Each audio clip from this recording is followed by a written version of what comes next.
ची शक्यता आहे। गौतमी पाटील हिला पुणे पोलिसांनी नोटीस बजावली। गौतमीच्या वाहनामुळे जबर अपघात झाला, ज्यामध्ये रिक्षा चालक गंभीर जखमी झाला। त्यामुळे पुणे पोलिसांनी गौतमी पाटीलला नोटीस बजावलेली आहे। त्यामुळे गौतमी पाटील आता या नोटीसीवर काय उत्तर देते हे पाहणं अतिशय महत्त्वाचं ठरणार आहे।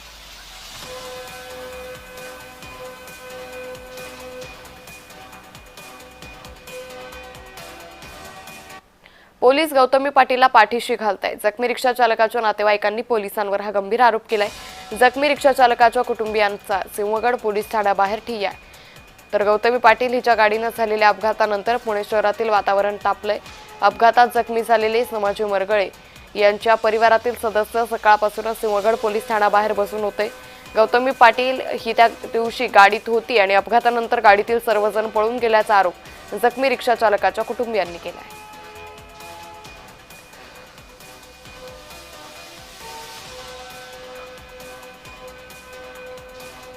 पुण्यामध्ये त्या आरोपीला ताब्यात घेतल्यानंतर त्याची मेडिकल सुद्धा आपण केलेली आहे। मेडिकल करून त्याची जे ब्लड सॅम्पल्स आहेत ते पण आपण कलेक्ट केलेले आहेत।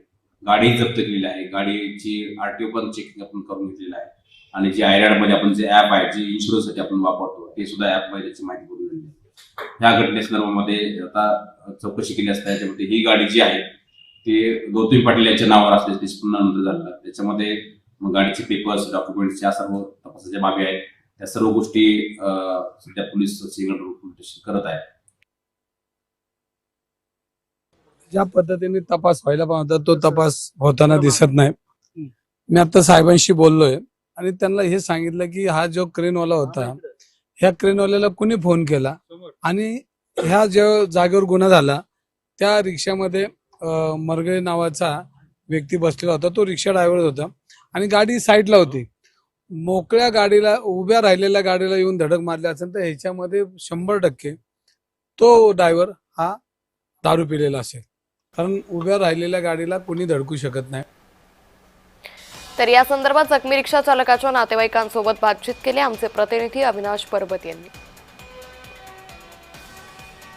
नृत्यांगना गौतमी पाटील हिच्या कारने एका रिक्षा चालकाला धडक दिली होती आणि त्यामध्ये रिक्षा चालक गंभीर स्वरूपाचा जखमी झाला होता। त्यानंतर त्याच्यावर एका खासगी रुग्णालयामध्ये उपचार सुरू आहे। नेमका ही घटना कशी झालेली आहे, काय झाली आहे हे आपण त्यांच्या परिवाराकडून जाणून घेऊयात। सिंहगड पोलीस स्टेशनला त्यांचे परिवार अपघात झाला त्याच्यानंतर जे आहे ते रोज येत आहे, परंतु त्यांना दाद मिळत नाही असा आरोप त्यांनी केलेला आहे। आपल्यासोबत त्यांचे नातेवाईक आहेत, त्यांच्याशी बातचीत करूया। दादा, काय सांगणार, कशा प्रकारे घटना ही झाली होती, तुम्हाला कधी माहिती पडली आणि तुम्ही त्यावेळेस काय कुठे होता? काय झालं माहिती आहे का, मी राहिलाय गावाला, मी त्याचा मोठा भाऊ संतोष विठ्ठल मरगळे।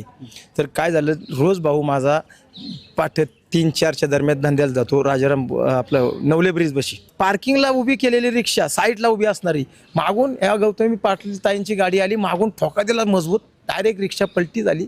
रिक्षा खाली तो गावला ओढून काढला बाहेर तिथल्या रिक्षावाल्यांनी आणि ह्यांचा ड्रायव्हर तिथून म्हणजे जे गाडीत असते ती पळून जाते।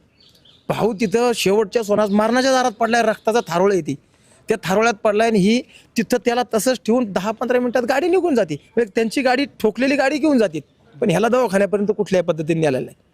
पोलीस प्रशासन वेगवेगळ्या भूमिका मांडून आमचं मन परिवर्तन करण्याचा प्रयत्न करत आहे, पण जे एव्हिडन्स पाहिजे होते ते एव्हिडन्स हस्तगत करण्याला ते सक्षम अयशस्वी ठरलेलं आहे। कारण काय होते, आम्ही या ठिकाणी आंदोलनाचा पवित्रा घेतला की वेगळी भूमिका घेत आहेत। आम्ही इथून गेलो किती शांत बसतायत। आज आम्हाला सकाळी 10 वाजता बोलावलं आणि सकाळपासून आम्ही 100 लोक इथं या ठिकाणी येऊन थांबलो, पण पोलीस प्रशासनाने कोणतीही दखल घेतली नाही।